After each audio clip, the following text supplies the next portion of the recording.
Let's go. Line number 8. Hello, Sue. You're on the air. Hi, Patty. Hi there. Calling today on rural Newfoundland and Labrador. Okay. After suffering, is what I'll call it, some of the list of announcements being put out by the MHAs and the ministers over the past week or so. I'm a Newfoundlander and Labradorian, and I'm a very passionate one. That's probably pretty obvious. But I'll say this. I've never seen statistics like we have here. If I start hearing politicians going off on the saving of rural Newfoundland and Labrador without something more significant than a pop-in announcement here and there, you know, it makes me, I won't say angry, Patty, it disappoints me, it frustrates me. Okay. Newfoundland and Labrador, because Minister Skinner went on with statistics and numbers and all that, I can tell you that since from 71 to 2010, the only province in this country that lost population is us. Right. And that everywhere else has grown. Yeah, now there's a lot of factors that will influence that type of population shift, and I'm sure you know a lot of them as well. Some of them would be the economic environment. Also, the fact that we're an isolated island also contributes. The guesstimate is somewhere between 8 and 10% of that population shift is because we don't have the transient availability of being in a mainland connected body of land. PEI wasn't connected until a few years ago. They've gone from 112 to 142,000.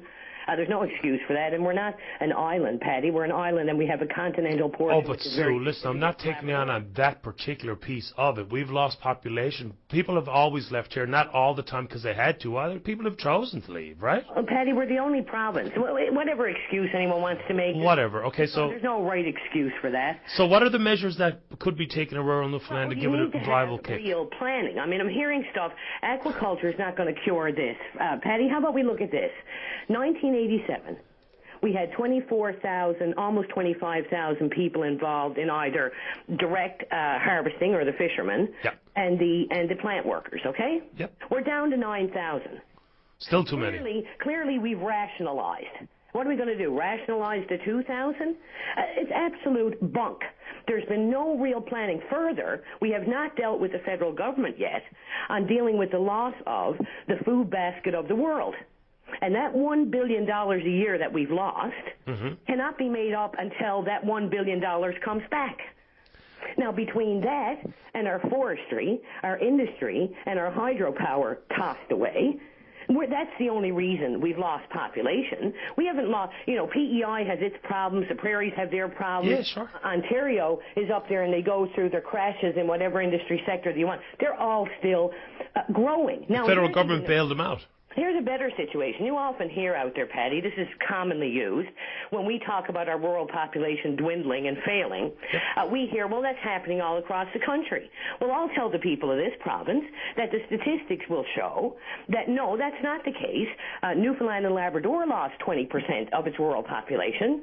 The average loss in the rest of Canada was 1%, and in Ontario, their rural population has grown to the same number of our entire population. Right. They've had a growth of 500,000 people. So is money well spent in this province currently on saving rural Newfoundland, and is that the focus you would have if you had your druthers in government? If so, how? Well, it's not a matter of spending money. It's a matter of having a vision or a plan. Are we going to deal with the federal government relative to the fishery? You've heard Dr. Phil Earle and you've heard Gus Etchegary, two passionate Newfoundlanders and Labradorians that are going to kill themselves trying to get out there and give the information as it is. The fishery is not handled in this province. But sure, you can't rebuild rural Newfoundland on the fishery. $1 billion a year. $1 billion a year. The fishery. You can't just ignore it. You can't. When the auto industry failed in Ontario, Patty, what did they do? Oh, they bailed it out. Oh, okay. Well, time, I guess, for the bailout. Because but they can always. There was a market for cars. The problem is with the fish is that the numbers you quote from 9,000 to 2,000 is because there's not the species required to endure 9,000 people working. That's not true. If it is true. Our fishery, Patty. What happened to the fishery? But what happened to it is irrelevant if we're talking about revitalization.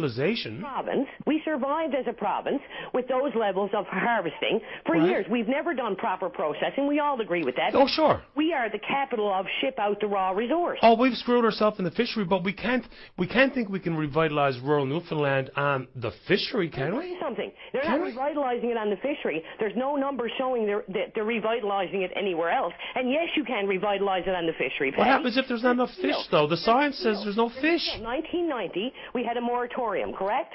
Yes. 2000, the fish were supposed to be recovered. They weren't. They're not recovered. Of course So not. now we're into 2011. Guess what? They're not The recovered. government had a constitutional responsibility to manage that fishery. So who should be paying for the $1 billion loss a year? Where should it come from? Oh, I completely agree. That's the federal government. They've bastardized us. They've sold us down the river. And what are we doing? Upholding their hand to get a loan guarantee for something else we're going to give away? I mean, it's time. I can't listen to these politicians go on with that garbage they're going on with day in and day out. I don't care what politician they are, and I don't care what party they're with. Here's the deal. Go in there and put a real plan in place, deal with the federal government as it should be, revitalize this wonderful province that we have, because we can't keep bucking the statistics. If we try and do it on the back of the fishery or use that as political stump talk, then that will be ludicrous, foolish, ill-advised, ill-informed. We're not going to save anything based on the fishery alone. You know it and I know it. Back, Patty, we have to get the $1 billion back. Either the resource comes back or the $1 billion comes in. Right. You hear, I'll leave you with this statistic. We hear all the time, our unemployment rate, I think, is gone. In 71, it was 13. Now it's 14, probably 13 again. Right. That's a blended unemployment figure. Yes, I know it is. St. John's and metropolitan area, we've gone from 14 to 7. Can you imagine what that means? The rate has gone up in rural Newfoundland and Labrador. No, I know, and I will not be espousing rural Newfoundland is dead and there's nothing we can do just except watch it die.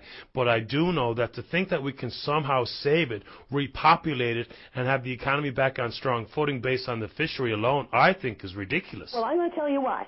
If you can build a population and enough of a tourism sector to keep PEI afloat on Anna Green Gables, do something with the fishery. Fair enough. The federal government owes us $1 billion a year on. Get up there and do what's right for the people of this province, fight for this province, and stop the nonsense. Good talking to you, Sue. Thank you very much. All the best. Bye-bye. There we go.